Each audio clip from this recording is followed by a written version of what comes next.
Bien, bonjour à tous et merci encore à l'IREMO pour cette invitation et l'organisation de cette journée.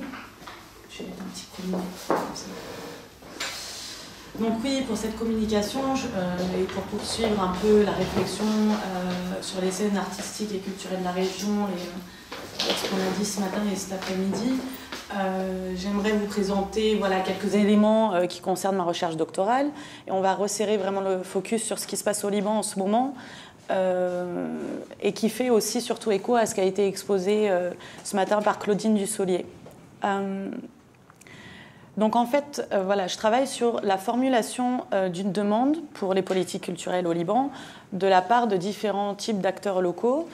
Et cette recherche, en fait, elle a pris pour point de départ l'existence de plusieurs initiatives qui ont trait à la formulation de cette, ou plutôt de ces demandes. J'ai pu en relever 3, voire 4 jusqu'à aujourd'hui, et qui ont pour particularité, si vous voulez, d'émettre le souhait d'un changement de la politique culturelle mise en place, notamment celle du ministère de la Culture libanais. Et le choix de cette thématique de recherche, il s'est d'abord appuyé sur des constats de terrain, puisque en fait, avant même le début de mon travail de thèse, j'ai travaillé au sein d'un des projets entre 2014 et 2016, où on a fait à peu près une quarantaine d'entretiens auprès d'acteurs culturels locaux, d'artistes, d'institutionnels, de journalistes, de chercheurs, etc. Depuis que j'ai commencé mon travail de thèse en 2016, j'ai continué bien sûr à faire des entretiens, toujours auprès de différents interlocuteurs. Et pour les observations, j'ai assisté à des ateliers professionnels, des rencontres régionales, des conférences officielles du ministère de la Culture, mais aussi d'autres types d'observations que je dirais plutôt privilégiés en assistant par exemple à des réunions de travail avec les équipes en interne, à des discussions informelles, des débriefings, mais aussi des meetings avec le ministre de la Culture et ses conseillers. Donc aujourd'hui, j'aimerais partager avec vous ces premières réflexions.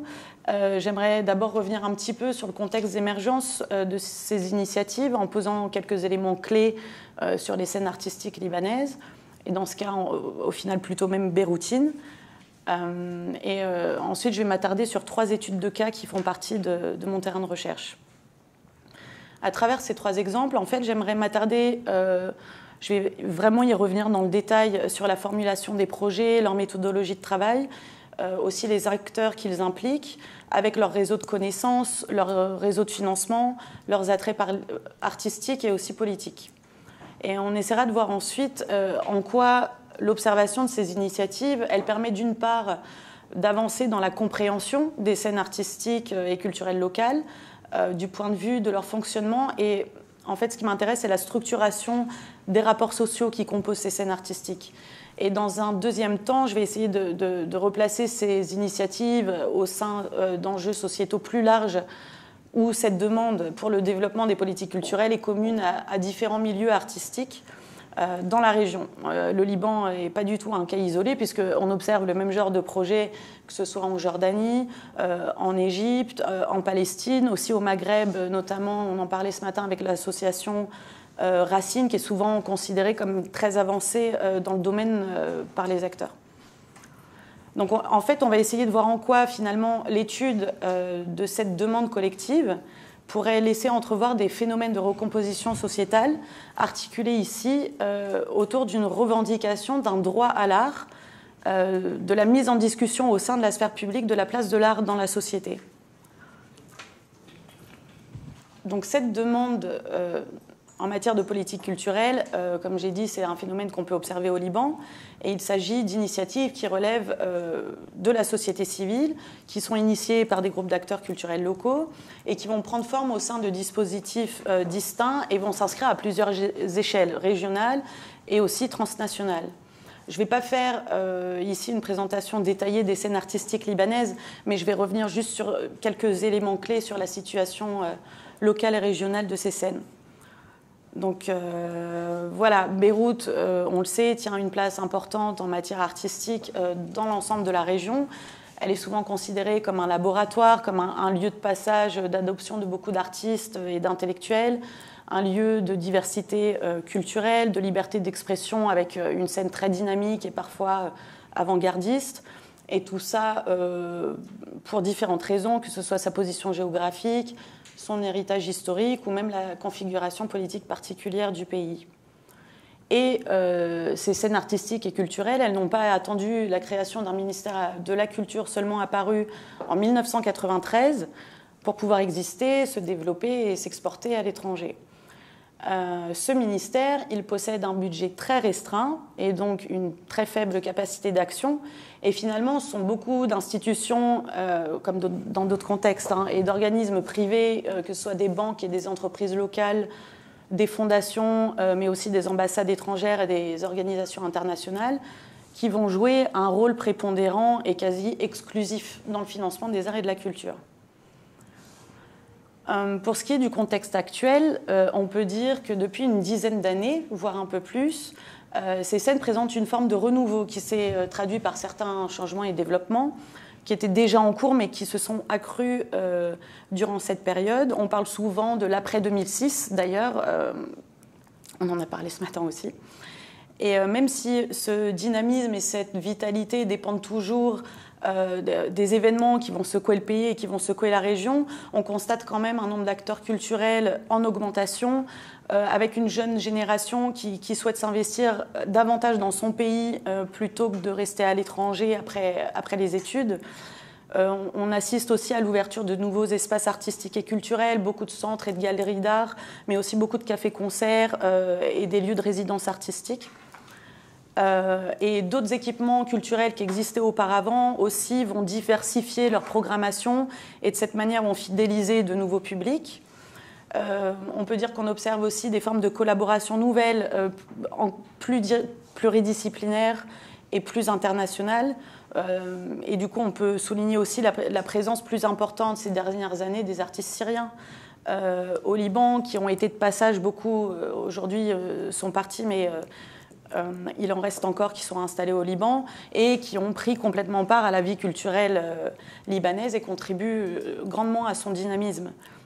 Comme disait Claudine ce matin, ils ont boosté la vie culturelle sur place et aussi déplacé certains curseurs esthétiques et culturels dans la production des œuvres, aussi dans un retour de la langue arabe dans les productions artistiques. Voilà, je ne vais pas m'étendre sur la question, mais voilà, je voulais quand même le mentionner. On a d'autres initiatives aussi qui commencent à voir le jour dans les périphéries et les villages, où elles se sont établies parfois de manière permanente, même si globalement on peut dire que la centralité des activités, elle reste quand même concentrée jusqu'à aujourd'hui dans la capitale. Et ce dynamisme, on pourrait le relier à la question des financements que perçoivent ces scènes artistiques et aux relations qu'elles entretiennent avec le marché de l'art international, surtout depuis les années 90. Plus récemment, on a aussi la création de nouvelles fondations régionales, de programmes de développement européens qui soulignent l'intérêt grandissant pour les productions arabes de manière générale. Donc toutes ces mutations, finalement, elles vont contribuer sur place à une plus grande structuration des milieux artistiques et des réseaux de collaboration à l'échelle régionale, mais aussi internationale. Les pratiques culturelles, du coup, sont davantage raccordées à des flux mondialisés qui vont transcender complètement les frontières géographiques. Et ces mutations, elles accompagnent aussi la diversification des productions artistiques, des formes d'expression, mais aussi une transformation de la teneur des discours et des langages esthétiques véhiculés par les acteurs et leurs œuvres. Il y a eu beaucoup de travaux scientifiques qui ont d'ailleurs cherché à interroger et définir la place de l'art au sein de la société libanaise, dans une perspective esthétique, mais aussi dans ce que les productions artistiques contemporaines travaillent du politique et du social, en particulier dans le contexte de l'après-guerre civile. Pareil, je ne vais pas entrer dans le détail de tout ce qui a été produit sur le sujet, mais pour résumer, il a été globalement établi que l'art et la culture ont joué un rôle fondamental dans tout ce qui est processus de réconciliation, de reconstruction, de distanciation politique, de traitement de la mémoire aussi individuelle et collective, d'espace public. Et ces mutations artistiques et tous les discours éthiques, politiques et sociaux qui les accompagnent, aujourd'hui, elles poursuivent de nouveaux horizons, elles ouvrent de nouvelles perspectives, notamment en ce qui concerne les questions de démocratisation, de médiation culturelle, toujours d'espace public aussi, mais surtout de droit et d'accès à l'art. Donc voilà, c'est dans ce contexte particulier que j'ai identifié plusieurs initiatives locales en matière de demande de politique culturelle. Donc je vais vous parler de 3 projets aujourd'hui, dont les actions que mène l'organisation régionale El Mawred, qu'on appelle aussi Culture Ressources, le projet Liban 2020 mené par l'agenda culturel, et celui plus récent d'une association qui s'appelle Merzaf. Est-ce que vous pouvez répéter plus lentement parce que... Donc on a l'organisation régionale qui s'appelle El Mawred El Saafi, Culture Ressources, qui mène des actions aussi au Liban, mais dans différents pays de la région. Comment vous traduisez ça en français? Culture Ressources, c'est généralement appelé en français. On a le projet Liban 2020 de l'agenda culturel. Mais je vais revenir dans... C'est ça. C'est ça, 2020. Et l'autre, le troisième? Et le dernier, Merzaf. Marda? Merzaf. Comment vous appelez ça? Alors en français, ils l'écrivent M-E-Z-A-F. Z-A-S? F. Voilà. F. C'est une association musicale qui travaille sur les musiques authentiques. Mais je vais revenir sur les différents projets. Mais de manière générale, pour vous faire une brève introduction de ces 3 groupes, donc voilà, leur organisation reste plus ou moins formelle, mais ils ont pour point commun finalement d'entamer un travail de recherche et de réflexion sur leur propre domaine d'action, dans une démarche qui va être plus ou moins distanciée, à des échelles variées et dans des modalités que j'essaie d'interroger dans mon travail de thèse.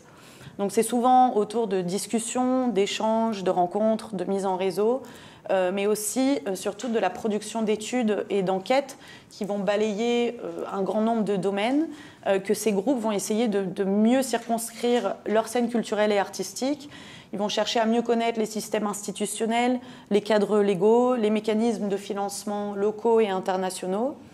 Donc voilà, ce sont ces processus que j'essaie d'interroger sur le terrain.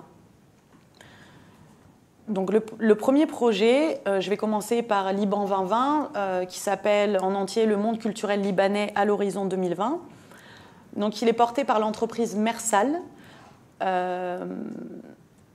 Mersal, qui est une entreprise qui a été créée en 1994 au sortir de la guerre civile et qui travaille à la promotion d'activités culturelles au Liban sous la forme d'une publication qui est pratiquement exclusivement francophone, en version papier et en ligne, qui s'appelle l'agenda culturel.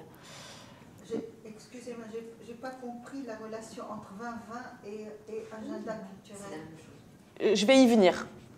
Et quoi, c'est une entreprise commerciale, c'est quoi? À la base, c'est une entreprise, oui. Ce n'est pas une association, c'est une entreprise qui a monté une publication. Donc voilà, l'agenda culturel créé en 1994. Donc à la suite du lancement de la publication, l'agenda culturel s'est aussi intéressé à la réalisation d'études spécialisées sur le secteur culturel en s'investissant d'une mission de développement des connaissances des scènes locales, ces acteurs, ces artistes, ces espaces de création, de diffusion, les fonctionnements, les ressources, etc.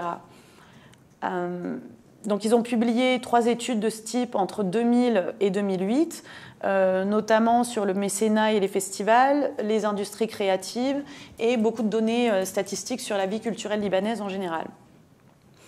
Et donc le projet, en 2014, l'équipe de l'agenda a commencé à travailler sur Liban 2020, un projet qui avait pour ambition de proposer un état des lieux du secteur culturel, et je cite, en vue de le soumettre à une consultation élargie à la société civile et aux autorités politiques concernées, dans le but d'en dégager une vision de ce que pourrait devenir le secteur libanais à l'horizon 2020.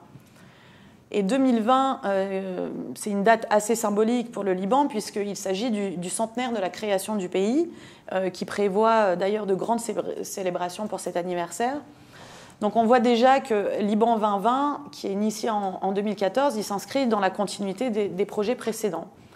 Et pour revenir un peu sur la jeunesse du projet, Liban 2020, il a d'abord été pensé comme une sorte de plaidoyer pour la culture qui, au départ, a été rédigé de manière très personnelle par le directeur de l'agenda culturel.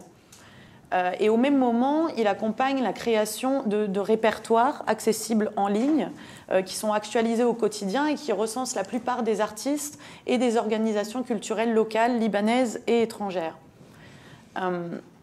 Plus tard, donc, il va être question de produire un état des lieux général basé sur un travail de consultation qui s'est davantage affirmé lorsque l'équipe est entrée en contact avec l'association marocaine Racine, qui, à ce moment-là, en 2014, organise ces états généraux de la culture à Rabat, qui sont tenus en novembre, et dont la 3e édition a eu lieu en novembre dernier à Tiznit. Donc en fait, la rencontre avec l'association Racine lors de ces états généraux de la culture s'est avérée déterminante, puisque dans les mois qui suivent, l'agenda culturel entreprend de constituer un véritable mapping de la culture au Liban, avec un état des lieux qui va comprendre de nombreux chapitres, des études sectorielles qui sont basées sur des entretiens individuels et des questionnaires.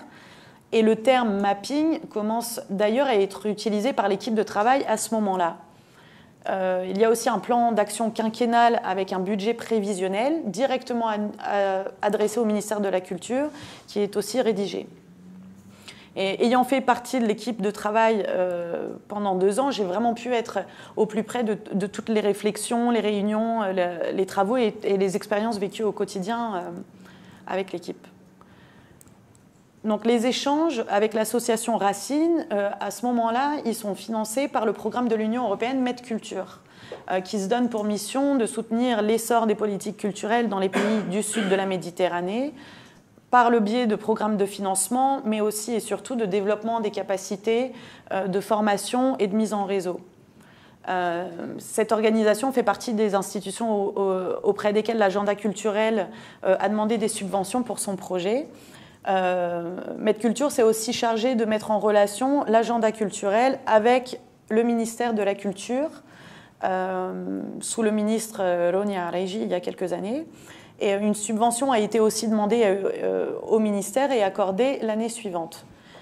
Donc je poursuis encore un peu sur l'historique du projet. Donc, après rédaction de l'étude en français en janvier 2016, MedCulture propose à l'agenda culturel de financer 2 journées d'ateliers pour le mois de novembre, dans le but de rendre public le projet Liban 2020 et de le mettre en discussion avec le plus grand nombre d'intéressés. Tout ça en présence du ministre de la Culture. À ce moment-là, le document est traduit en arabe et en anglais à la demande de MedCulture. Mais finalement, le projet va se retrouver au point mort au vu des élections présidentielles d'octobre 2016, la désignation d'un nouveau ministre étant attendue. Donc après sa nomination, l'équipe de l'agenda a rencontré ce nouveau ministre en mars 2017 pour lui soumettre le projet des ateliers et du plan quinquennal.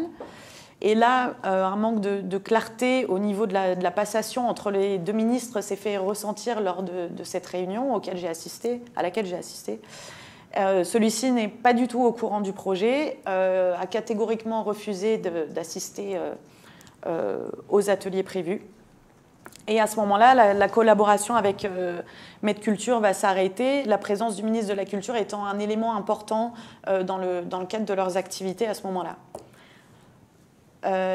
L'équipe de l'agenda culturel apprendra par la suite qu'une réunion consultative à très grande échelle lancée par le ministère aura lieu en mars 2017, visant la mise en place d'un plan d'action quinquennal pour la culture au Liban.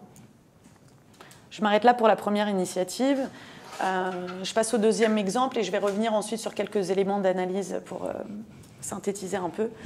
Donc, la 2e association, c'est l'association Merzaf, qui propose un projet plus récent avec des modes opératoires qui diffèrent en certains points de Liban 2020. Donc, c'est tout d'abord une association musicale qui a été créée en 2015 et qui se consacre à ce que je disais tout à l'heure, les musiques authentiques du Levant.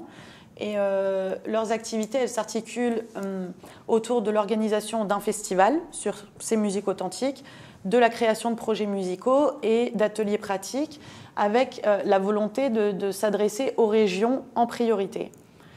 Et dans le but de mieux répondre à cet objectif, l'une des fondatrices de l'association, elle explique en entretien vouloir proposer des projets organiques.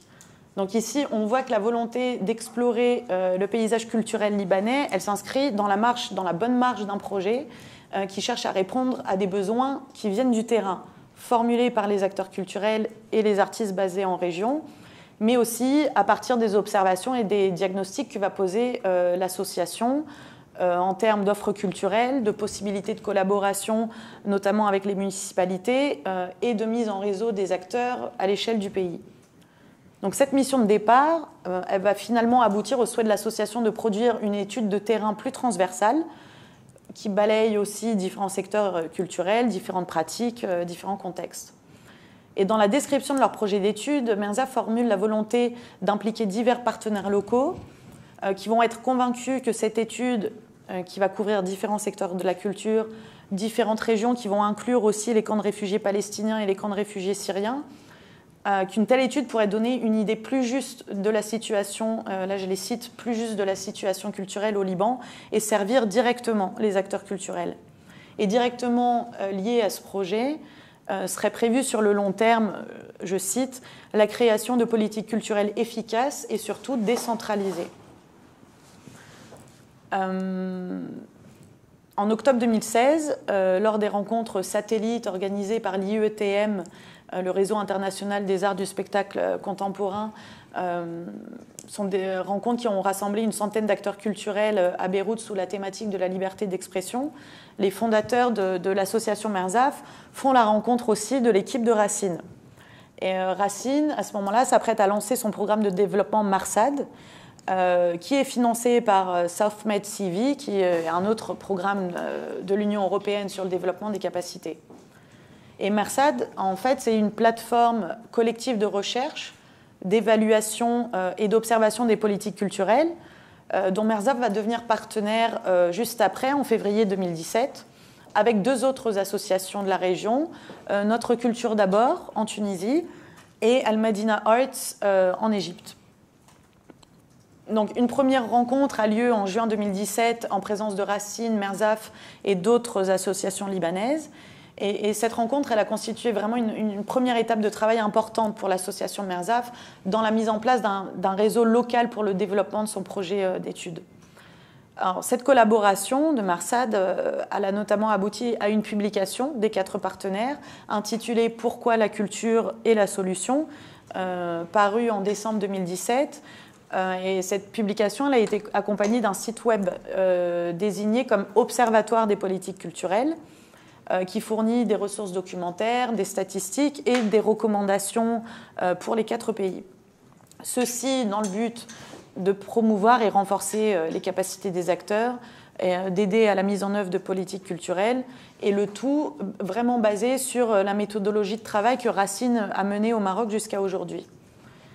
Et plus récemment, donc en juin 2018, Merzaf a fait partie des 7 lauréats sélectionnés sur 14 pays de la région pour le programme Initiatives et projets de politique culturelle locale et régionale porté par l'organisation Al-Maoured. Ils ont obtenu une subvention pour un projet intitulé Cultural Survey in Lebanon, Phase 1, qui vise à réaliser un premier travail de mapping en région. Donc là, c'est pour l'historique du second projet. Donc voilà, je m'arrête dans la description pour donner quelques éléments de réflexion sur ce que je viens de dire. Donc ce qu'on constate à partir de ces 2 exemples, c'est tout d'abord l'aspect collectif d'une demande. Même si ces initiatives impliquent des groupes et des structures culturelles différentes, qui font partie de réseaux distincts à des échelles variables, que ce soit locales, régionales et internationales, ces initiatives, dans une certaine mesure, elles peuvent être pensées à travers ce qu'on appelle les mondes de l'art et les modes d'action collective. Et cette conception, appliquée en général dans le cadre de la production artistique, elle peut être étendue à ce type d'initiatives, considérées comme des organisations sociales qui élaborent des réseaux de coopération avec une idée commune du travail à réaliser. Et donc ces activités, elles peuvent être mises en œuvre sous plusieurs conditions. une division du travail nécessaire va s'élaborer et résulte d'une définition consensuelle de la situation, ce qui signifie que les personnes impliquées dans ces projets organisent en quelque sorte leur coopération en se référant à une manière conventionnelle de procéder et à un langage conventionnel d'expression et de formulation. Donc cette conception pourrait constituer l'une des perspectives possibles de lecture et d'étude de ces groupes. Il s'agit de personnes qui agissent ensemble dans le cadre de ces projets, en posant la question des réseaux au sein desquels elles évoluent, en spécifiant aussi les conventions à partir desquelles les personnes vont coordonner leurs actions. Et à la suite des différents entretiens et observations sur le terrain, sur la manière dont ces groupes articulent leurs projets en général, il apparaît évident que les réseaux et les partenariats dans lesquels sont impliqués ces deux projets jouent un rôle majeur dans la formulation, non seulement d'un point de vue politique et idéologique, mais aussi au niveau des méthodes pratiques et logistiques. Par exemple, en ce qui concerne la dimension politique de l'art et de la culture, il y a une certaine vision aujourd'hui qui est communément partagée par un grand nombre d'acteurs culturels, mais aussi d'acteurs institutionnels, vision selon laquelle l'art et la culture représentent un facteur de développement durable et de stabilité politique. Les grandes organisations internationales et leurs programmes de développement adoptent très souvent ce concept clé dans leur communication. Sur un autre aspect, on peut parler des méthodologies de travail qui sont aussi intéressantes à interroger. Les termes de référence qui sont habituellement utilisés par ces deux groupes dans leurs projets montrent aussi une forme de standardisation non seulement de la langue adoptée, mais aussi des méthodes de travail. Et cette standardisation, on peut l'observer sur ces deux exemples, mais aussi dans d'autres initiatives qui existent dans d'autres contextes, comme le projet de Racine au Maroc ou l'organisation El Maored. Et pour donner un exemple de ces termes de référence, on entend ici des expressions comme établir un diagnostic, réaliser un mapping, renforcer le réseau, renforcer les capacités, l'échange d'expertise, formuler des recommandations, produire un plaidoyer, mettre en œuvre des politiques durables, travailler de manière organique, j'en passe, la liste est longue. Et d'ailleurs, ces termes sont très souvent utilisés en anglais, peu importe la langue dans laquelle on s'exprime, on traduit directement le terme en anglais. Je fais d'ailleurs une parenthèse sur ces questions de méthodologie par rapport à un autre groupe qui constitue le troisième cas dont je voulais parler aujourd'hui. Donc, c'est l'organisation El Maored, donc organisation régionale qui a été fondée en 2003 au Caire à l'initiative d'un petit groupe d'activistes culturels. Et cette organisation, elle axe ses missions autour du développement et du support des artistes et des structures culturelles de la région, mais elle travaille aussi au développement et à l'observation des politiques culturelles.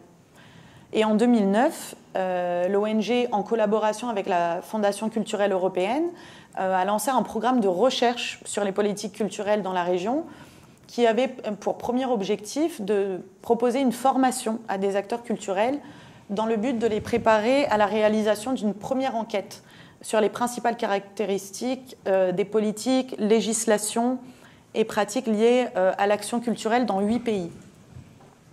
Donc l'ouvrage, à partir de ces enquêtes, a été publié en 2010, suite à ce qu'ils ont appelé la première conférence sur les politiques culturelles dans la région arabe, qui s'est tenue à Beyrouth en juin de la même année. Pareil, je ne vais pas m'attarder sur toutes les étapes de travail accomplies par El Maored et qui sont très nombreuses depuis 2010, mais je voulais juste parler de la méthodologie qui a servi d'une part à former les personnes qui ont rédigé les profils des 8 pays, mais aussi à concevoir ce premier ouvrage intitulé « Une introduction aux politiques culturelles dans le monde arabe », qui est d'ailleurs actualisé de manière plus ou moins régulière jusqu'à maintenant. Donc les personnes qui ont rédigé ces profils ont suivi une formation sous la conduite d'experts européens concernant l'utilisation d'un modèle d'enquête mis au point par Eric Hartz et le Conseil de l'Europe. Et il est spécifié dans la description du projet sur le site d'El Maored que le modèle qu'on appelle le compendium européen a été modifié en fonction des contextes et particularités de chacun des 8 pays et que ce modèle, je cite, est utilisé en Europe depuis 1998 et actuellement appliquées dans 41 pays, sur lesquels des enquêtes de ce type sont publiées et régulièrement mises à jour. Ce modèle, appelé compendium, est un outil important pour les décideurs, les législateurs et tous ceux qui travaillent dans le domaine culturel, car il fournit une image claire des lois et des structures organisationnelles, ainsi que des ressources matérielles et humaines sur lesquelles repose le travail dans la culture. Fin de citation. Donc pour revenir à ce que je disais sur les formes de standardisation, au niveau des méthodologies de travail, des étapes de l'enquête, de la formalisation des outils de recherche, du choix des matériaux à récolter, des compétences à développer, on constate que la plupart des acteurs impliqués dans ce type d'initiative, en tout cas en ce qui concerne les personnes que j'ai pu rencontrer sur le terrain, ces personnes sont plus que familiarisées avec ce modèle, qui est souvent nommé en entretien le compendium. Donc, il s'agirait d'un système d'information et de suivi majoritairement connu par tous ceux qui entreprennent ce genre de projet et qui est régulièrement cité comme référence. Et dans le cas où il n'est pas cité en entretien, on voit qu'il constitue malgré tout une base de travail forte dans l'approche des travaux, dans la manière de découper le secteur culturel pour l'étudier et mieux le connaître. Donc je referme cette parenthèse pour continuer sur l'analyse des deux exemples. Donc sur les projets Liban 2020 et MERSAF, on constate aussi que les équipes de travail ne travaillent pas forcément ensemble, ce qui est aussi valable pour les autres groupes identifiés sur le terrain. J'ai pu remarquer aussi que certains groupes vont ignorer l'existence des autres équipes et des projets qu'ils mènent, ce qui est moins vrai depuis 2 ans. Mais il en résulte tout de même l'élaboration de demandes distinctes dans des versions et des modes de fonctionnement qui vont varier d'un projet à l'autre et qui émergent de terrains différents. Dans ces exemples, le format et la langue adoptés par les équipes dans leurs écrits, leurs supports de communication, leurs réunions ou leurs rencontres publiques vont être différentes. Par exemple, l'équipe de Liban 2020 utilise la langue française dans tous ses supports.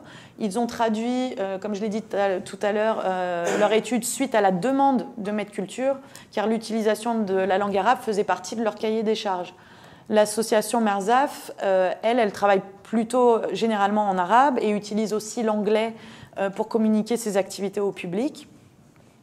Et lors de leur première session d'atelier à Beyrouth avec l'association marocaine Racine, la langue arabe était prédominante dans toutes les présentations et dans toutes les discussions.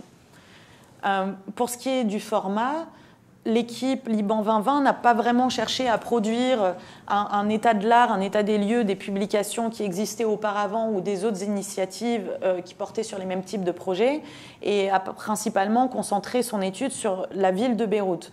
MERSAF, elle possède une bonne connaissance des autres acteurs locaux et régionaux et va concentrer davantage son travail sur les zones périphériques, les régions et les villages. L'aspect financier peut être forcément considéré parce qu'il reflète en quelque sorte les relations à des échelles variées entre les équipes et leurs partenaires. L'association MERSAF a obtenu des fonds par le biais du programme MARSAD, lui-même financé par l'Union européenne. Et l'année dernière, donc, ils ont obtenu la subvention du programme El Maoured. Liban 2020, eux, a reçu le soutien de 2 fondations libanaises, de l'Union européenne et du ministère de la Culture libanais. Donc, parmi tous ces constats réside la possibilité de comprendre et d'identifier ces groupes, leur vision, leurs influences culturelles, mais aussi politiques, et la place qu'ils occupent dans le champ culturel. On peut aussi suggérer que ces éléments vont jouer un rôle dans la façon dont ces groupes se définissent eux-mêmes et leurs activités, et finalement explorer cette capacité critique des acteurs sur ce qu'ils implémentent permet aussi de réfléchir sur la multiplicité des logiques d'action, mais aussi sur les questions de légitimité, sur la manière dont ils justifient eux-mêmes de leurs actions, aussi aux yeux des autres, la façon dont ils construisent une cause collective, dont ils développent des valeurs communes autour de leur vision de l'art, par exemple, des questions d'accès à l'art, de réception et de diffusion. Donc en fait, j'ai interrogé sur le terrain les acteurs culturels impliqués dans les projets, mais aussi d'autres acteurs qui ne le sont pas, sur la perception qu'ils ont de ces initiatives qui portent sur les politiques culturelles. Et il en ressort plusieurs tendances que je voulais aussi partager avec vous. Et voilà, on pourrait répartir les personnes interrogées en 3 grands groupes. Donc d'une part, on aurait les personnes engagées dans ces projets, donc qui s'intéressent à la question des politiques culturelles, et les personnes qui sont au courant de l'existence de ces initiatives et qui en connaissent au moins une. Et il s'agit de personnes que l'on peut considérer comme convaincus par ce type de projet, qui gravitent autour de ce responsable, de ses membres, et dont l'intérêt se vérifie par leur connaissance sur le sujet, sur les acteurs impliqués, sur les réseaux existants, mais qui va se vérifier aussi, par exemple, par leur présence aux différentes rencontres, réunions et ateliers. On peut noter que des personnes adhèrent à certains projets plus que d'autres, tout ça en fonction de leur réseau personnel et professionnel. D'autres vont soutenir tous les projets sans distinction, et dans ce cas, il s'agit souvent d'acteurs considérés comme plus extérieurs au milieu artistique, tels que des universitaires, des enseignants, des journalistes, etc. Dans un deuxième groupe, on pourrait compter les personnes qui ne font pas partie de ces réseaux, qui vont en avoir une connaissance très partielle ou qui ne sont pas du tout au courant des projets menés au Liban sur la question des politiques culturelles. Ils connaissent parfois d'autres projets de ce type, mais menés dans d'autres pays de la région. Et pour ce groupe, il s'agit de personnes qui, même si elles ont peu de connaissances sur le sujet, elles se disent plutôt favorables à ces initiatives et évoquent leur importance comme des projets qu'il faudrait absolument réaliser aujourd'hui. On peut noter que dans certains cas, il s'agit d'acteurs culturels et d'artistes qui ont auparavant bénéficié d'aide à la création, au management de structures, d'aide à la mobilité, par le biais d'organisations qui possèdent en parallèle des programmes de développement des politiques culturelles, toujours comme El Maored ou Medculture. Le troisième groupe concerne les personnes interrogées qui se déclarent plutôt réticentes. Et il s'agit de personnes justement qui connaissent les groupes, les projets, parfois même leur réseau. Et ces personnes expriment le fait de ne pas être convaincues de la pertinence des recherches et des études réalisées, en questionnant par exemple la légitimité des acteurs, des opérateurs en charge des projets. Ils parlent de personnes qui ne seraient pas assez expérimentées ou qui se seraient désignées elles-mêmes sans consultation des autres opérateurs du secteur. Pour certains, ce type d'initiative devrait incomber en premier lieu au pouvoir public, comme instance élue par les citoyens et donc justifiée, et par des experts qui ont étudié vraiment la question des politiques culturelles, la législation qui s'y applique, qui connaissent les besoins et la politique du gouvernement, pour être à même de formuler surtout des lois et des décrets.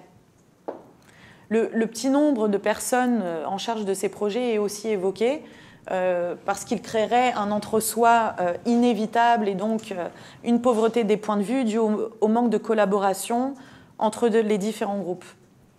Donc pour eux, chaque initiative recommencerait de zéro sans utiliser les enquêtes et les études réalisées par d'autres groupes.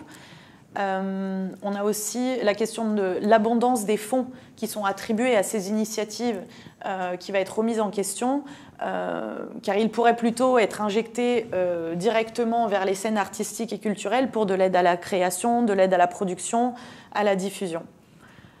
D'autres acteurs voient aussi ces initiatives comme des réponses à des phénomènes de mode qui sont en cours en ce moment dans la région, ou encore comme la réponse à une demande qui serait la conséquence directe du grand nombre de financements injectés pour ces types de projets, notamment depuis 2011. Sur le contenu des projets observés sur le terrain, les avis diffèrent aussi. Certains contenus vont être davantage valorisés plus que d'autres en termes de détails, de vision, de méthodologie. Comme je le disais, le manque de confrontation des terrains d'enquête est évoqué. L'utilisation aussi de méthodologies qui vont être préconçues et inadaptées à la recherche, mais aussi le monopole que certains acteurs culturels, dont la reconnaissance et la légitimité vont leur permettre de se distinguer dans certains appels d'offres, d'obtenir en priorité les financements ou de jouir d'une visibilité via la publication de leurs travaux en ligne. Et parmi ces mêmes personnes, certains déplorent aussi le grand nombre de publications et d'enquêtes qui seraient vouées à rester dans les archives des porteurs de projets.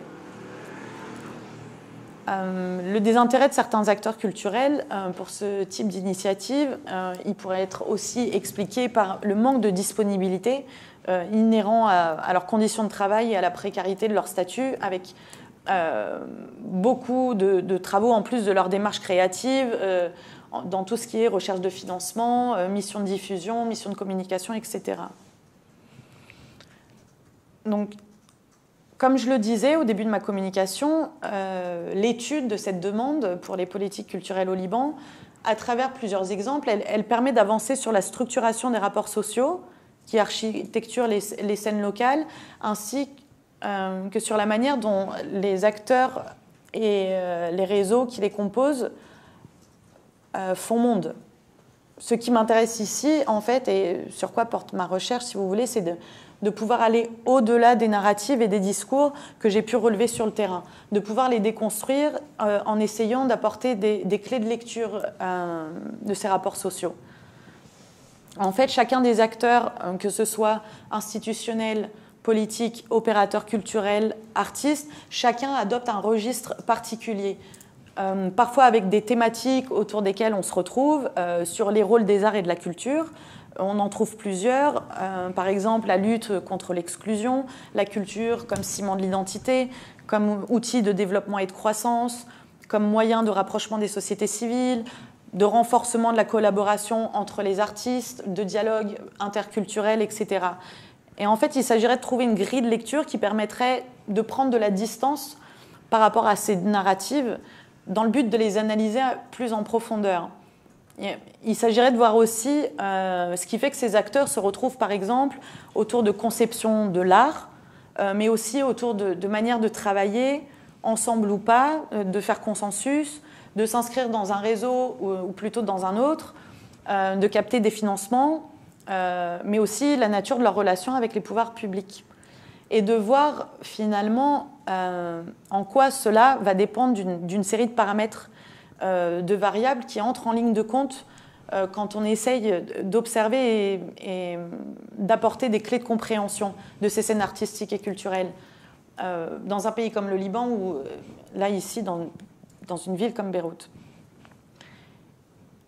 Donc, dans les éléments que j'ai pu relever jusqu'à aujourd'hui, on peut citer plusieurs variables qui entrent en ligne de compte. On aurait la maîtrise des réseaux internationaux par les acteurs culturels locaux, l'ultra-centralisation de Beyrouth, qui va jouer un grand rôle, l'accès au financement et leur fréquence, le manque de superstructures publiques, la relation des acteurs culturels avec les pouvoirs publics, le partage par les acteurs d'une histoire commune ou de conditions communes, certaines affinités électives aussi, qu'elles soient d'ordre personnel, interindividuel, politico-communautaire, mais aussi esthétique et culturel.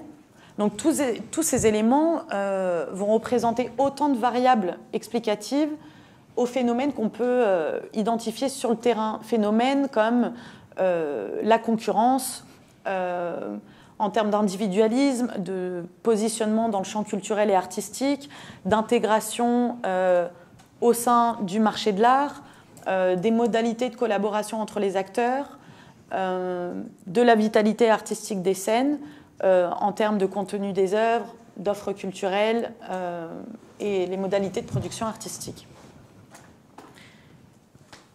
Donc ça, c'est le premier volet, si vous voulez, de la recherche. Et dans un deuxième temps, ce qui m'intéresse, c'est ce qui se joue autour de cette revendication d'un droit à l'art, de ce souhait des professionnels de la culture et des artistes pour la redéfinition de la place et du rôle des arts dans la société, de l'art et de la culture qui est considérée comme une chose publique. Donc voilà, il s'agit des enjeux sociétaux auxquels je faisais référence en introduction en termes de mobilisation et de revendication sociale. Donc il s'agirait de voir comment l'étude de cette demande collective, puisqu'on observe plusieurs initiatives du même type, avec des discours plus ou moins similaires, de voir comment l'étude de cette demande permet de s'interroger et de relever un débat, une discussion, qui s'articule autour de cette volonté de représentation et de régulation publique entre l'État et la société. le fait que ces professionnels de la culture, ces artistes, finalement, formulent le désir clair d'impliquer les pouvoirs publics dans le développement et la structuration d'une politique culturelle pour le Liban. En quoi, finalement, ça pose aussi la question de la place de l'art dans la société, de son accès, en quoi l'art devient un enjeu de débat public autour de la volonté des acteurs de réclamer un droit à l'art. Ces questions, elles sont non seulement portées par ces groupes de travail, mais aussi par d'autres types d'initiatives artistiques, académiques, socioculturelles, voire militantes, qui ont pris ou prennent forme actuellement au Liban et traduisent du coup cette réflexion plus large et collectivement partagée. On pense à d'autres projets du même type, comme l'organisation Ettijahat pour les artistes et les chercheurs syriens, l'association Al-Jana qui récemment a proposé des formations sur les politiques culturelles à des acteurs culturels palestiniens basés au Liban. Je pense aussi à toutes les publications et les plateformes en ligne qui ont vu le jour ces dernières années à l'échelle de la région, mais aussi les activités universitaires comme l'enquête en cours sur les pratiques culturelles des étudiants de l'université libanaise, aussi les ateliers qui ont eu lieu en novembre 2018 à Beyrouth entre l'université allemande de Hildesheim et l'université libanaise sur la thématique de la médiation et de la politique culturelle.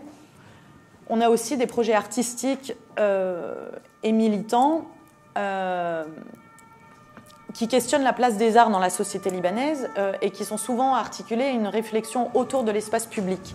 Pour en citer quelques-uns, on a le collectif Kahraba et son festival de rue qui s'appelle Nous, la Lune et les voisins. Le collectif Dictaphone aussi qui a réalisé des performances sur la zone d'Alié associée à la lutte contre la privatisation du front de mer à Beyrouth. On a aussi le projet de la TAP, Temporary Art Platform, avec la publication d'un guide administratif et juridique sur la création artistique dans l'espace public. Donc l'existence de tous ces projets pourrait être le signe d'une réflexion plus ou moins convergente, collectivement partagée, comme je l'ai dit, par tous ces acteurs sociaux, qui finalement participent à la mise en discussion au sein de la sphère publique de la place de l'art dans la société. Et pour revenir un peu sur l'argumentaire de la journée, la notion d'espace public, ici on l'entend dans une approche critique, définit plutôt pas seulement l'espace physique, l'espace urbain, mais cet espace de discursivité sociale et d'expérience collective. Et cette notion, elle permet d'aborder ici ces différents exemples comme l'expression de cette forme d'expérience collective, justement, de laquelle émerge un débat, une discussion, non seulement sur les politiques culturelles au Liban, mais plus fondamentalement sur l'art, sur la place de l'art dans la société libanaise. Et ce débat, il est initié par cette diversité d'acteurs qui s'investissent en relevant un problème public, en faisant part d'une situation dont il faut se saisir maintenant et finalement revendiquent un droit de prise de parole. Donc, à partir de là, ce que j'aimerais, il serait vraiment intéressant d'avancer dans l'identification de ces acteurs sociaux, de pouvoir éventuellement les catégoriser et d'observer aussi les formes d'interaction entre tous ces acteurs. Et cette approche critique de l'espace public, elle permettrait aussi d'avancer sur l'analyse des discours produits, sur les processus d'argumentation, mais aussi sur les discours que formulent d'autres acteurs sur ces initiatives. Sur la question des discours, on peut chercher aussi à savoir là où ils prennent forme pour essayer ensuite de suivre leur mise en circulation au sein de discussions et de débats. Enfin, il faudrait aussi pouvoir cerner les outils mobilisés par les acteurs dans le cadre de leurs activités. On pense par exemple au rôle que va jouer Internet et aux réseaux sociaux pour pouvoir interroger le rôle que jouent ces outils sur les modalités d'investissement et d'action des acteurs, de leur contribution à cette mise en discussion, en cherchant aussi à interroger les procédés par lesquels ces acteurs se rendent visibles et aussi légitimes. Voilà, et je vais m'arrêter là. Et je vous remercie pour votre attention.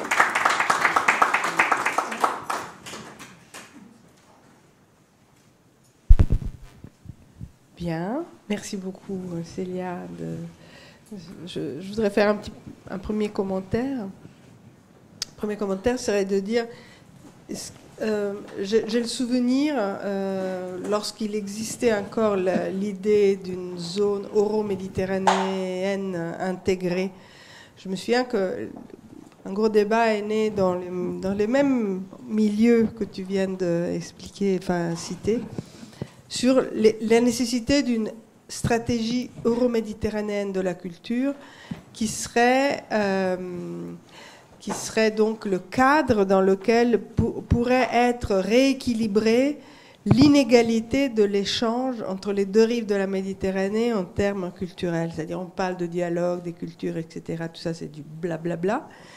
Après, quand on regarde de plus près les conditions de production culturelle, c'est totalement inégalitaire.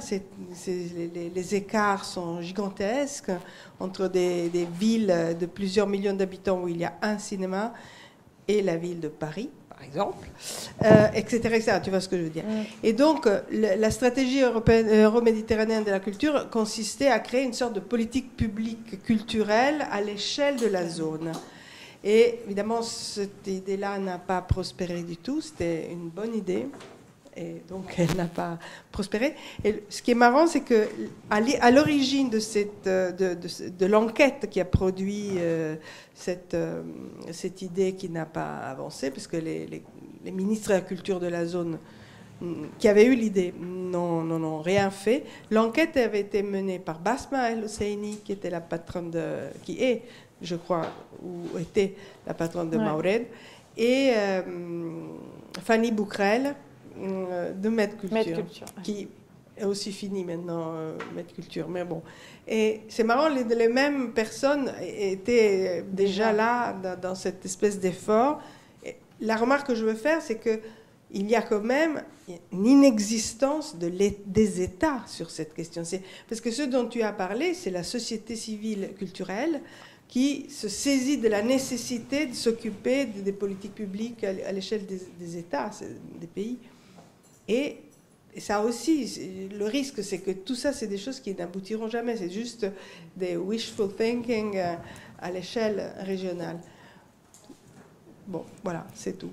Et dernière petite remarque, c'est pas très positif ce que je dis, je sais, et ce que je vais dire est encore moins, c'est que si on regarde parmi les acteurs importants de cette tentative d'imaginer des politiques publiques pour l'art et la culture, il y a Mawred qui a dû fuir l'Égypte pour cause de répression potentielle et réelle, et Racine qui est sous l'attaque de la justice marocaine et qui est en danger de dissolution, et qui étaient les pionniers, comme tu l'as dit très bien, totalement pionniers sur toute la zone. Ils ont fait un boulot absolument remarquable dans le cadre des États généraux de la culture au Maroc. Deux organisations importantes, toutes les deux dans des difficultés majeures sur le thème des libertés. Voilà. Non, merci. Qui veut parler ?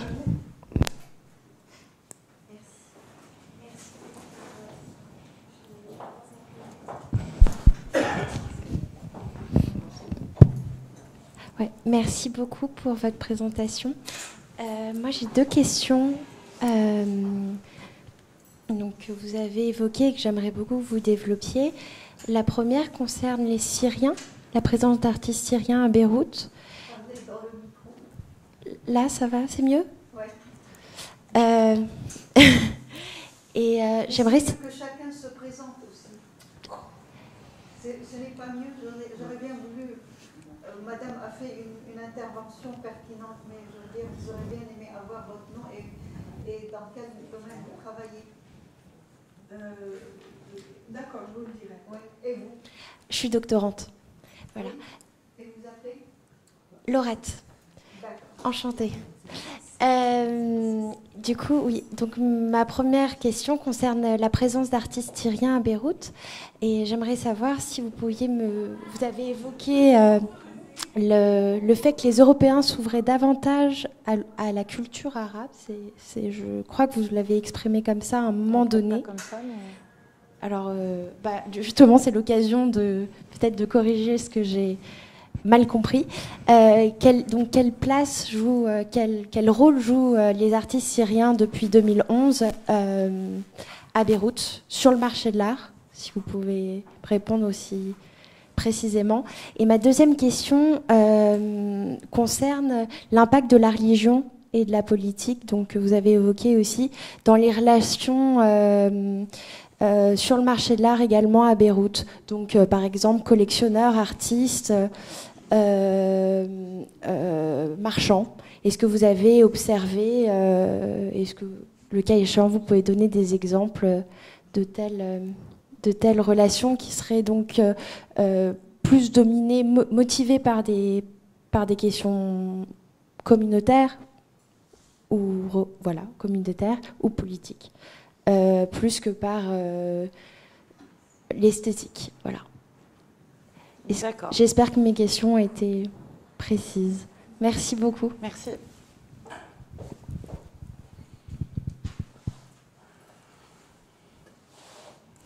Oui, et je me présente pour Madame Belaïd.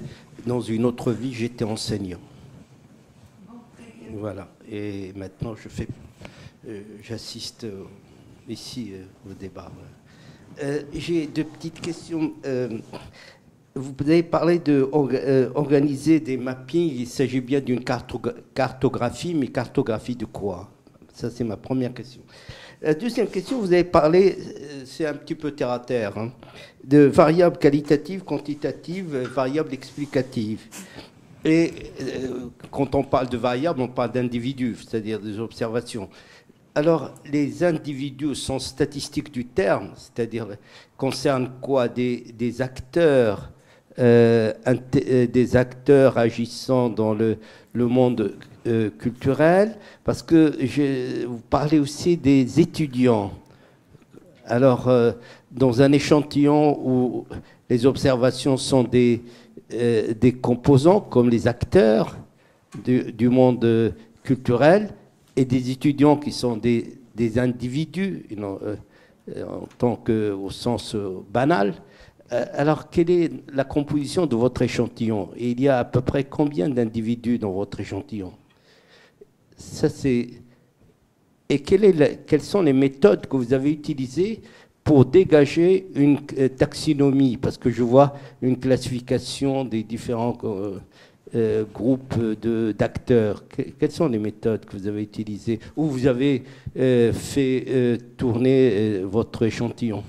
Vous avez utilisé certainement quelques méthodes statistiques.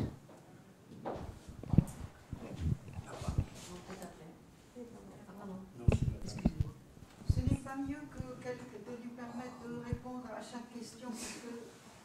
Alors, on a décidé de faire comme ça, c'est la règle qu'on s'est donnée. D'accord. Donc, je pose une question, du coup. Oui. Bonjour, je m'appelle Cyrine et je suis chercheuse sur les politiques éducatives dans les pays arabes et sur la géopolitique. Donc, merci pour votre exposé. Et en fait, moi, j'aurais une question qui est liée, mais qui n'est pas exactement sur l'art et la culture, mais c'est plus la question du patrimoine, et donc le patrimoine matériel, donc les sites historiques, les monuments historiques. Parce que quand on se rend au Liban, on voit que le patrimoine est très bien préservé.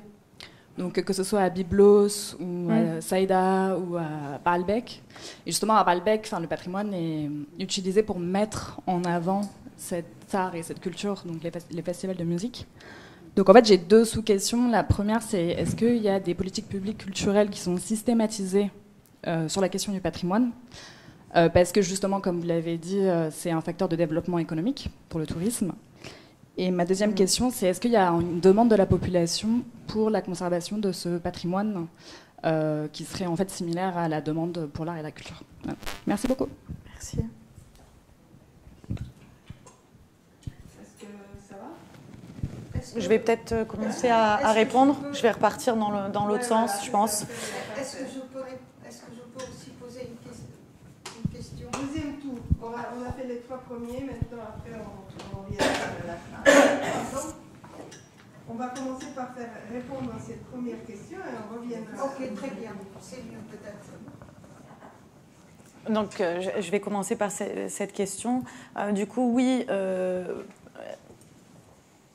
en ce qui concerne la politique du ministère de la Culture sur le patrimoine, c'est peut-être l'une des seules politiques du ministère qui est assez forte. D'ailleurs, quand on voit un peu, quand on arrive à avoir accès au budget du ministère de la Culture, ce qui est assez difficile, mais on voit qu'une grande partie du budget est attribuée à la Direction générale des antiquités, la DGA.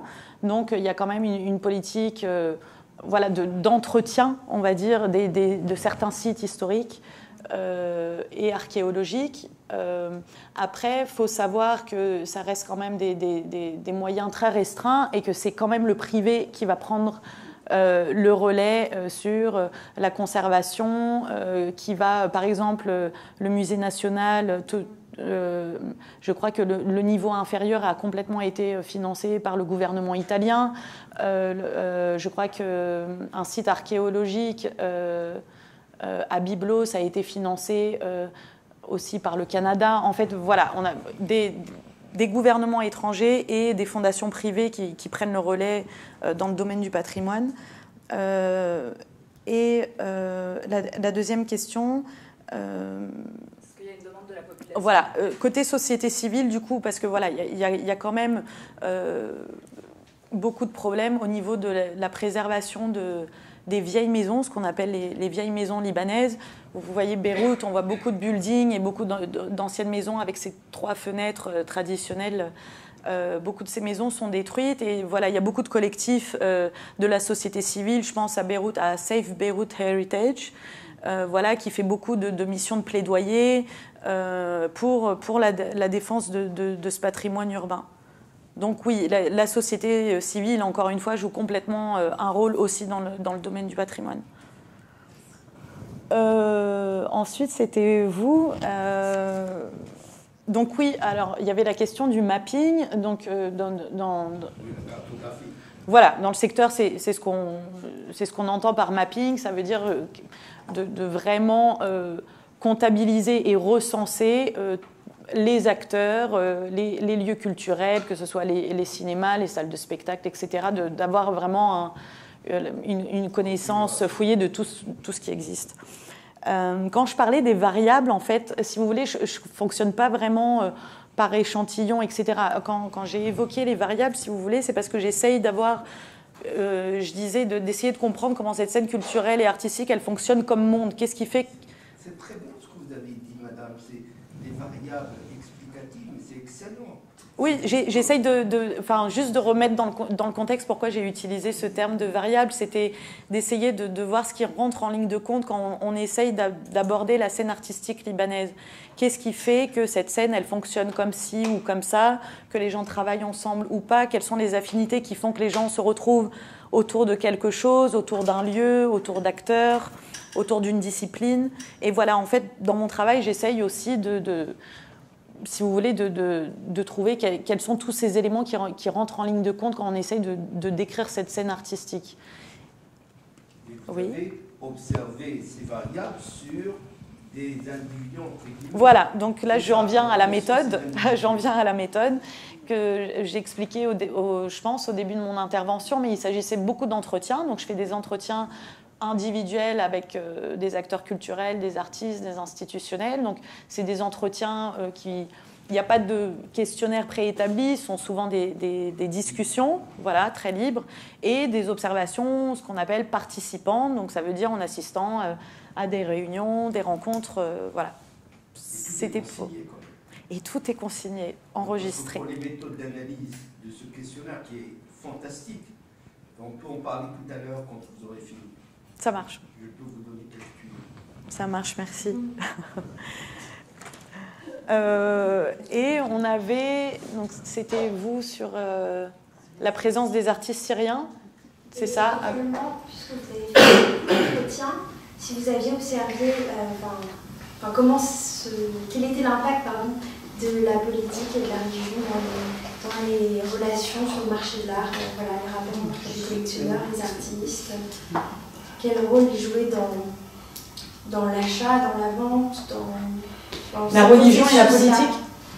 Est-ce que vous avez observé, par exemple, dans le soutien que pourraient apporter des des galeries à certains artistes plutôt que d'autres. Et pareil avec les collectionneurs. Est-ce que du coup, ça, je ne peux pas formuler en fait. Non, je vais essayer d'avancer. Si vous pouvez être plus précis, avec toi, me poser des questions. Non, pas de problème. Alors, je vais commencer déjà par. Ouverte, parce que vous avez dit que vous avez fait des entretiens sur le marché de l'art. Donc, voilà. Alors, je vais revenir juste un peu sur la présence des artistes syriens. Bon, il y a toujours eu des artistes syriens à Beyrouth. Il y a eu une présence accrue des artistes syriens depuis 2011. Et comme j'ai dit, beaucoup d'entre eux sont partis. Beyrouth, c'était vraiment juste... Donc il y a les artistes qui avaient les moyens de ne pas faire la case Beyrouth et qui sont partis très vite vers l'Europe ou les États-Unis. D'autres artistes, on va dire, peut-être plus émergents, dont la carrière était moins avancée ou par choix délibéré, sont restés à Beyrouth quelque temps. Et sont partis aussi, je vais dire, vers 2016. On a eu 2015-2016, beaucoup de départs. Il reste, je pense, très peu d'artistes aujourd'hui. Et voilà, comme je disais, on a senti vraiment un dynamisme et aussi avec d'autres, je vais dire, d'autres formes esthétiques en présence.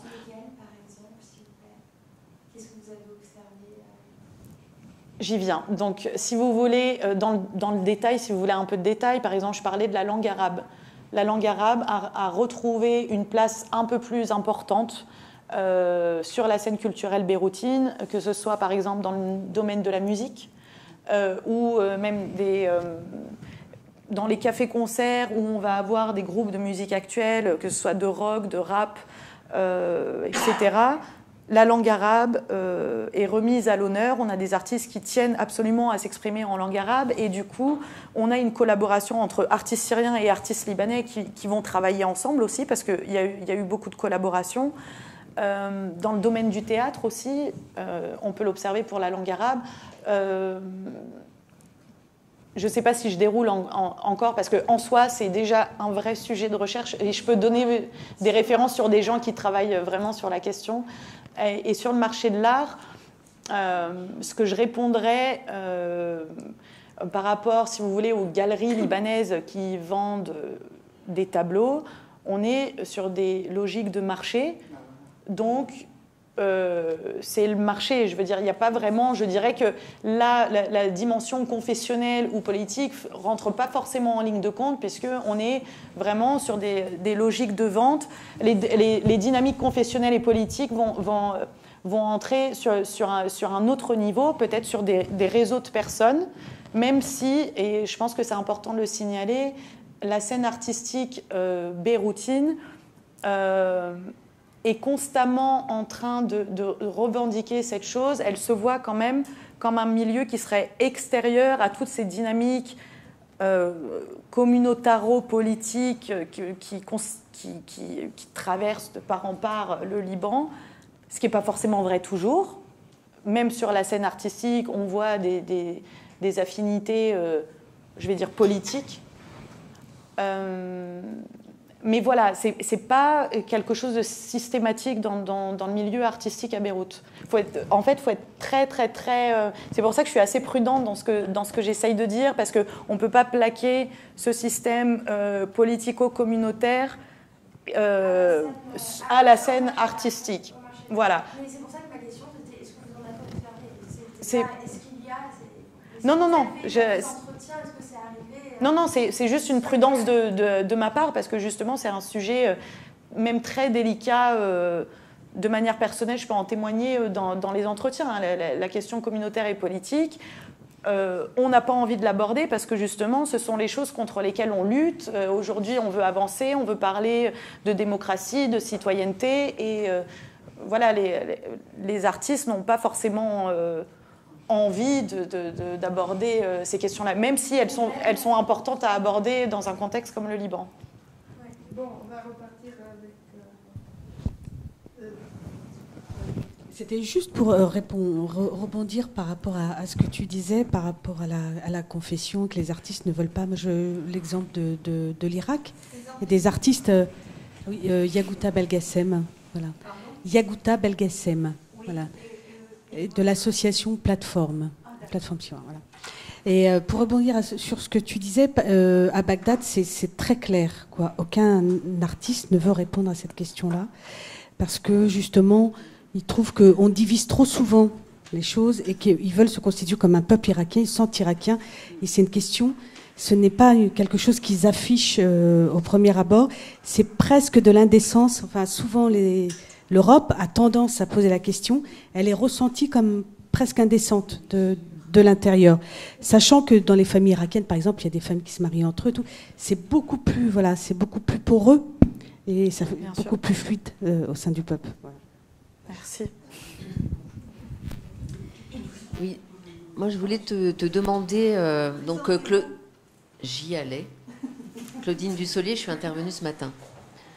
Donc, je voulais te demander, vu que tu es vraiment sur l'observation de l'évolution des politiques culturelles, comme je l'indiquais ce matin dans l'espèce de crescendo ou évolution historique, vraiment, cette thématique des politiques culturelles, elle n'était absolument pas mise en avant dans les années 90, voire même 2000. Ce qui motivait beaucoup les artistes, c'était cette question de l'indépendance pour commencer à créer un autre espace. Donc aujourd'hui, et à travers la description que tu fais de la scène au Liban, le Liban est pleinement dans le développement et la diversification de tous ces acteurs. Et donc c'est vrai que l'émergence de cette question des politiques culturelles, depuis quelques années, me fait te poser cette question-là. Est-ce que toi, tu vois, malgré toutes les difficultés, les résistances ou les opacités qu'il y a dans les ministères, que ce soit par exemple au Maroc ou au Liban, est-ce que quand même c'est une idée, la nécessité de ces politiques publiques culturelles qui inclut les politiques éducatives d'ailleurs? Est-ce que c'est quelque chose qui est en train, malgré tout, de mûrir, on va dire ça comme ça? C'est ma question. Tu veux dire, je peux répondre directement? Tu veux dire particulièrement au sein des ministères, des pouvoirs publics, etc. Est-ce que c'est une idée qui est... en fait, l'expérience avec l'agenda culturel, au début, me faisait y croire, puisqu'il y avait vraiment des rencontres au ministère. Il y a eu des financements qui ont été donnés à l'agenda culturel pour faire l'étude, le plan quinquennal, etc. Je pense que le Liban, c'est un peu particulier parce que... Comme je disais, la configuration du pays, elle change tout le temps, les personnes en charge changent tout le temps, donc je pense qu'il y a déjà un problème de projet sur le long terme où on n'a jamais le même interlocuteur, et du coup, des fois, on a des gens... tout n'est pas corrompu, il y a des gens qui sont là, même à l'intérieur du ministère, j'ai rencontré des personnes en charge qui sont passionnées et qui viennent parfois même du milieu culturel. Mais voilà, c'est dur de travailler sur le long terme. Et avec ce qui s'est passé, je pense qu'en tout cas dernièrement, ce projet de plan quinquennal du précédent ministre qui a fait une grande conférence de presse au Sérail, qui a convoqué énormément de gens au palais de l'UNESCO, etc. Il n'y a rien eu ensuite. Ça a été vraiment plutôt, on va dire, un coup politique. Sachant que je pense que ce ministre lui-même savait qu'il ne resterait pas en charge très longtemps. Donc je pense que même eux n'ont pas forcément la marge de manœuvre de prévoir un projet. Je pense qu'aujourd'hui, les acteurs qui seraient intéressants de voir, c'est les municipalités. Comme je disais, le focus sur le local. Et en fait, aujourd'hui, on voit des municipalités dans les régions et les villages qui commencent à s'intéresser à cette question de démocratisation culturelle, de lieux culturels, de faire venir des acteurs. Je pense que voilà, s'il y a quelque chose qui est en train de se tramer et qui a l'air concret pour faire le lien entre société civile et pouvoir public, c'est au niveau des municipalités que ça va se passer. Du coup, j'avais une autre question de savoir si la problématique des droits culturels était une problématique qui émergeait actuellement dans toutes les discussions que tu as évoquées.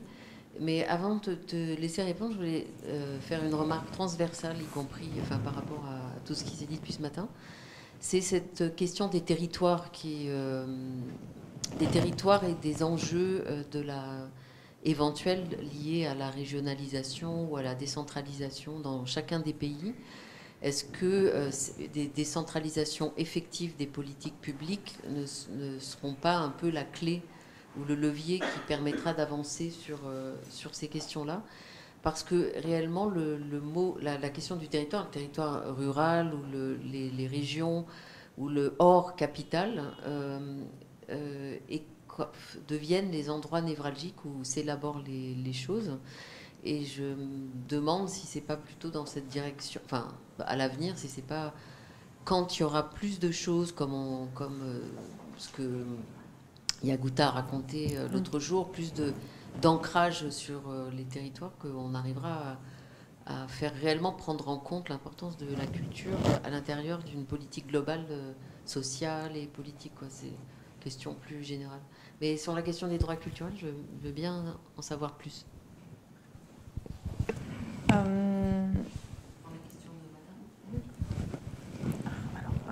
Je note. Vous préférez lui répondre et ensuite je pose mes questions? Oui. C'est peut-être mieux. Oui. Non, mais très rapidement, en tout cas, je vais répondre pour le Liban, mais juste sur cette question de la décentralisation, je l'entends très souvent dans les entretiens parce qu'en plus, il y a une loi sur la décentralisation pour donner plus de compétences aux municipalités au Liban. Et c'est ce que je disais, il y a beaucoup de municipalités qui commencent à mettre des budgets dans la culture, à ouvrir des espaces, etc. Et dans les entretiens, c'est ce qu'on entend. Il y a vraiment un espoir de, si on ne peut pas faire changer les choses avec toutes ces grandes stratégies pour la culture à l'échelle nationale, c'est vraiment au niveau micro qu'il faut travailler. Et ça je l'entends très souvent. Et au niveau des droits culturels, qu'est-ce que tu entends par ça? J'ai peur de mal... ce que j'entends par ça, c'est référencé donc par à la fois l'UNESCO qui a ouvert cette problématique-là, mais c'est un certain nombre d'acteurs dans le secteur éducatif et culturel qui s'en saisissent pour développer une réflexion plus large qui à travers l'idée simple que à l'intérieur des droits de l'homme, il y a un accès à tout un chacun doit avoir accès à la culture. Et dans la culture, on entend aussi l'accès à l'éducation. Donc c'est une réflexion qui aboutit à articuler d'une manière un peu différente en déplaçant légèrement les curseurs ce que font des artistes sur le travail artistique, le travail de l'art, le travail éducatif, le travail de cohésion sociale qui intègre le vecteur culturel dans une conception un peu large. Et il a commencé à y avoir, Giovanna peut en parler mieux que moi de cette manière, mais il commence à y avoir différentes initiatives, des débats dans plein de pays, y compris dans des pays africains ou Afrique de l'Est, d'une manière très diversifiée, des acteurs qui utilisent cet axe-là. Oui. Il y a un certain nombre... Ah, excusez-moi, en plus, pas forcément fort. Oui. Il y a un certain nombre d'acteurs ou de militants ou de gens dans la société civile qui utilisent cette problématique des droits culturels pour faire avancer aussi les questions plus générales qui finalement aboutissent aussi aux politiques publiques dans leur entier. Donc je me demandais, pour que le Liban, qui est si avancé sur plein de choses, si à l'intérieur de toutes les discussions qu'il y a, cette notion-là a émergé ou pas. Mais la notion, comme tu l'expliques, en tout cas, elle n'est pas forcément expliquée comme telle, tu vois. Mais c'est ce que j'essayais de dire quand j'essaye de montrer que le curseur se déplace petit à petit en essayant de faire cette rétrospective de la scène culturelle libanaise sur d'abord la reconstruction, la mémoire, l'espace public. Et aujourd'hui, on est vraiment sur le droit à l'art, le droit de consommer de l'art, d'assister à des représentations, de pratiquer des activités artistiques, etc. Et aujourd'hui, ce qui est vraiment dans la bouche de beaucoup d'acteurs culturels, c'est ça. On parle vraiment, le mot droit à l'art, cette expression-là est très souvent utilisée. Alors, ils font pas, c'est pas forcément argumenté de cette manière-là, mais on parle de cette chose qui est fondamentale et en fait, si tu veux, toute cette demande pour les politiques culturelles au Liban, elle est motivée par cet argument qui est constamment derrière, comme quelque chose de fondamental qu'on ne peut pas retirer et qui fait partie de la citoyenneté, en fait.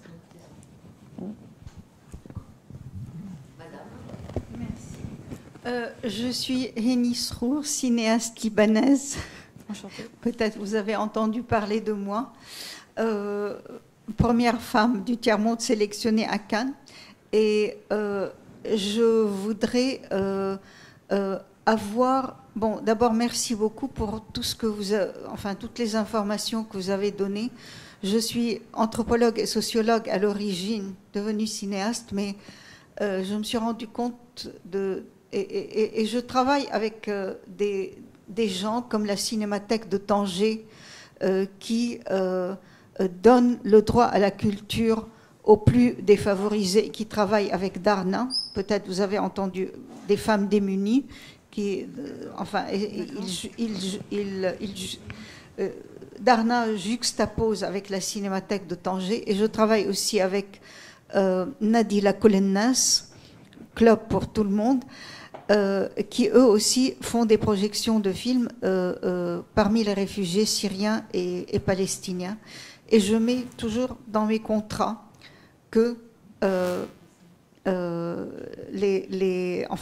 mes films doivent être donnés gratuitement, ou en tout cas à un prix tout à fait symbolique aux démunis, et que ça sortira de mes royalties à moi, et comme ça encourage les distributeurs qui ne vont pas perdre un sou. Bon.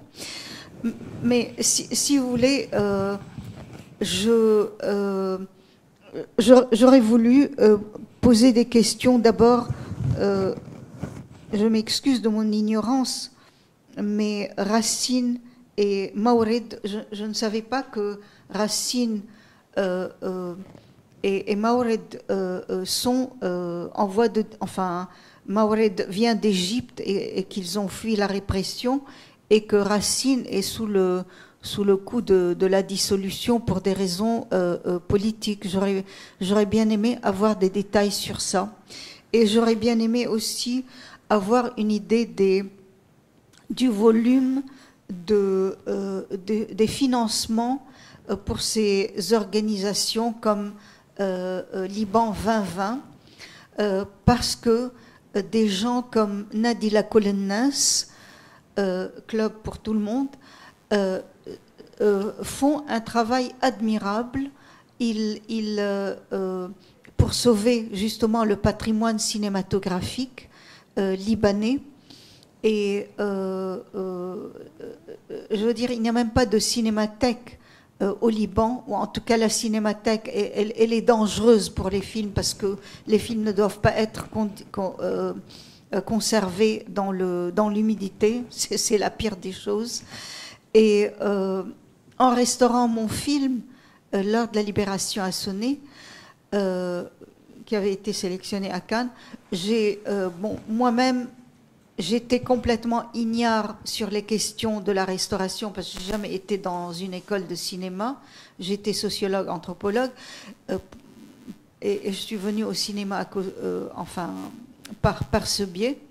Mais j'ai découvert, j'étais effrayée de découvrir qu'un film qui n'est pas restauré meurt, comme les êtres humains, devient du vinaigre. Et ça m'a épouvantée, parce que le mien, c'est la mémoire d'un peuple, le seul qui documente la mémoire d'un peuple, Odofar. Et j'aurais voulu savoir le volume d'aide de financement du ministère de la Culture pour ces organisations, alors que Nadila Kolnas, par exemple, n'a pas un sou public pour sauver le patrimoine libanais qui va devenir le patrimoine cinématographique libanais qui va devenir du vinaigre si on ne le sauve pas. Et tout le patrimoine arabe. Et la cinémathèque de Tanger se bat, d'accord, et tout le patrimoine cinématographique arabe va devenir du vinaigre si on ne le... Merci. C'est clair. Je pense que ce sera la dernière question. Du coup, juste pour répondre sur les financements, le ministère de la Culture, comme je l'ai dit, il n'a pas beaucoup de moyens. Il finance certains projets par discipline. Il y a des comités qui se réunissent quand ils récupèrent plusieurs projets. Ils ont un comité, ils se rassemblent et ils attribuent des financements, mais c'est souvent très symbolique. C'est des financements de, on va dire, $2000 à peu près. Pour le cinéma et le théâtre, on a des financements un peu plus conséquents qui peuvent... j'ai peur de me tromper, je préfère vous donner des chiffres tout à l'heure, mais c'est jamais énorme. Comme je disais, c'est toujours le secteur privé qui va prendre le relais. Pour l'agenda... De combien pour le théâtre et de combien pour le cinéma? Je préfère vérifier et vous répondre tout à l'heure. Voilà. Mais j'imagine peut-être maximum jusqu'à $10 000, $15 000. Voilà. À vérifier. Et pour le projet Liban 2020, donc voilà, le financement a été symbolique, mais il y a eu un financement du ministère de la Culture. C'est pour ça que j'ai tenu à le signaler, parce que ce n'est pas une chose très courante. Il y a plein d'acteurs culturels, d'ailleurs, qui renoncent à faire appel au ministère, puisqu'il y a aussi beaucoup de difficultés quant à la remise de cette subvention, parce qu'on a la subvention, mais des fois la subvention arrive 1 an ou 2 ans après, ou des fois elle n'arrive jamais. J'ai rencontré ce genre de cas aussi. Combien ils ont eu Liban 2020 exactement? Ah, exactement, je peux pas vous dire. D'ailleurs, c'est le financement. Le financement est une question très taboue, même dans le secteur artistique, même auprès des organisations privées, même Al-Maoured, essayer de savoir quels sont les donneurs, qui donne quoi exactement. J'ai dû faire une enquête à ce sujet et voilà, c'est une question où il faudrait encore avancer. Merci beaucoup. Merci.